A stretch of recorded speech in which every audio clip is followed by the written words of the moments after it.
I was just interested because I had some family history of diabetes. Harry Gloss of Brighton, Massachusetts is in the middle of what doctors at the Joslin Diabetes Center call one of the most expensive and unique clinical diet studies ever conducted for type 2 diabetes, a chronic condition where your body does not properly metabolize sugar. So breakfast would include something like a miso soup, brown rice, apples, and then some vegetable juice. For 16 weeks, 50 subjects, half Caucasian, half Asian, all healthy, but with a history of diabetes in their family, will eat only the food prepared and delivered by the Asian American Diabetes Initiative at Joslin. The amount that will be given to you will be just enough to maintain your weight. So we will not be overfeeding you. It's just the macronutrients of the food will be different.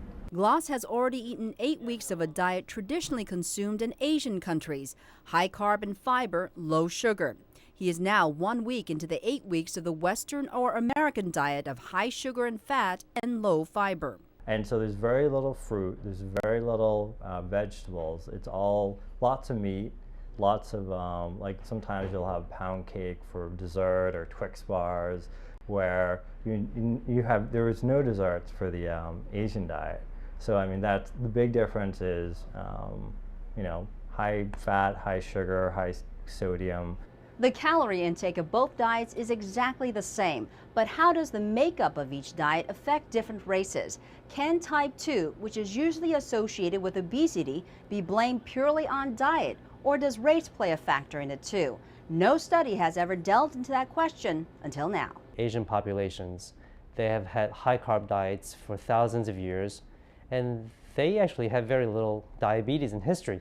But all of a sudden, when the Western diets come into the Asian descents, exposed to the Asian population, when they start to picking up McDonald's and Kentucky Fried Chickens and of the sort, all of a sudden there's such a high rise of diabetes. Dr. William Hsu and Dr. George King are heading the study to find out why Asians are disproportionately affected by diabetes. They say almost 21 million Americans have diabetes, and another 1.3 million new cases are diagnosed each year. So while the rate of diabetes is increasing in all ethnic groups, in Asians it's going up at almost twice the rate of the general population. Asian Americans are developing diabetes even though we don't have that much weight gain. We don't look overweight. So this is very odd that to not being overweight yet still developing so much diabetes. It challenges a central belief that diet has the similar effect to all people.